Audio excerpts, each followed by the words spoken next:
bulshada isku keenayo isaga kasbaday kalsoonida dadka kulmiyo warida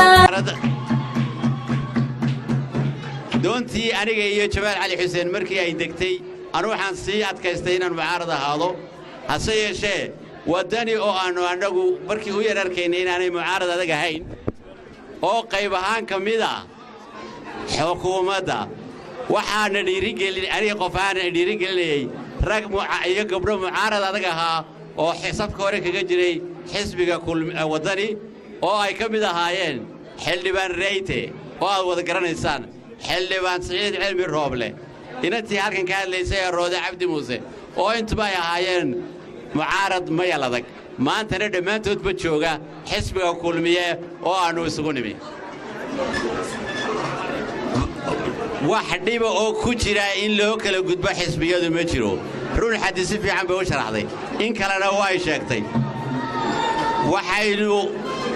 waxaan halka jecelahay inaan ka xuso wasiir Salebaan Ciise Xagle Toosiye wuxuu soo maray jabadii SSC wuxuu soo maray Puntland wuxuu ku soo dambeeyay Somaliland ninkaas si fiican hadaad u dhageysataan khudbadiisii oo mar kasta uu tago ka odhanayay waxay ahayd inuu raadco ugu jiro dantii dadkiisa waxaan ugu jiray markaa raadco dantii dadka waxay ku soo biyo shubatay xisbiga kulmiye aad iyo aad baan ugu faraxsanahay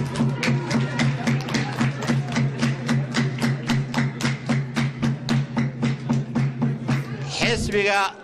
wadani aan ka soo tagay si kooban baan u sheegay maalintii siyaasaddu inaanay ahayn khiyaano iyo been ay tahay xirfad iyo xeelad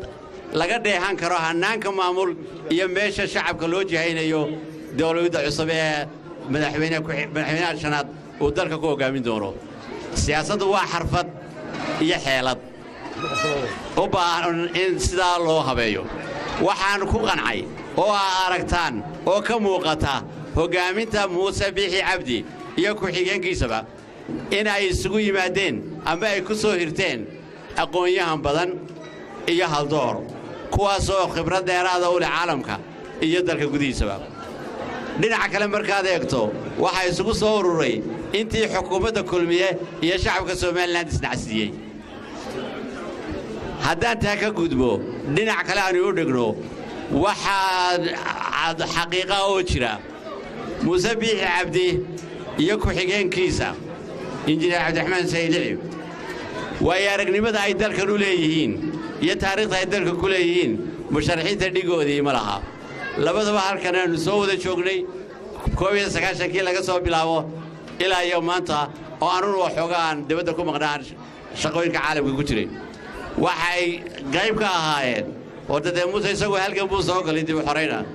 laakiin halkan waxa la kala bilowday nabadayntii dabdhigistii dib u dhiskii dalka waxa ku xigay hirgelintii dimuqraadiyadda iyo wadankeena oo maanta wadan taagana saaxiibadeeda kale ka soo tagay iyagu maanta waa aragnimadaas ma jirto labada warta quba joog bay haayeen Cabdiraxmaan soo yar horeeyay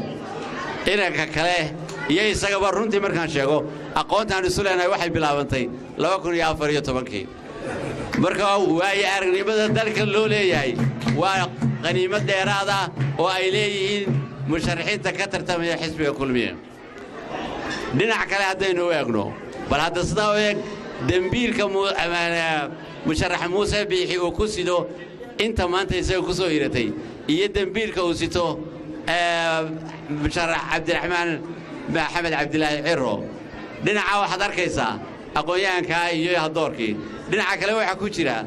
intii xukuumadda isnacsiisay iyo wasiiradii 27 sanadood ay eedeen shacabka Soomaaliland waxaan leeyahay way dhamaatay xulashadii way dhamaatay haddaynu nahay gobolkii Awdal inta badan baan ahaa mucaarad adag oo ka soo horjeeda maanta waxaynu dooranaynaa hogaamiyihii dawladda shanaad ee Soomaaliland ka dhalanaysa oo ninka noqon doona madaxweynaha Soomaaliland ee shanaad iyo madaxweyne ku-xigeenka Soomaaliland shanaad labadan waa laba nin oo waayaraga dantii iyo wixii aanu u raadinaynayna waanu soo ururinay waxaanu ka geyn weynay in ay dantii Soomaaliland iyo tii gobolka Awdalba ku jirto xisbiga kulmiye aynu maanta rabno inaynu ku waqtigu uu kooban yahay waxaan jecelahay inaan ku soo gabagabeeyo laba eray midi waxa weeye eray duca ah oo aan leeyahay ilaahay amniga iyo ammaanka haynoo adkeeyo erayga labaad aan leeyahayna waxa weeye war doorashadaynu gelayno reer wadaniyow haynoo noqoto doorasho xariira yani inaga noqon xanaf reer mayo waxay ka soo jeedaa maanta waa qodani waxaynu la tartamaynaa waa wadani iyo kulmiya waxa ku tartamayaan waa hoggaanka waxaynu ku tartamaynaa wax kale maaha waxaan leenahay hoggaaminta dalka waxa ku roon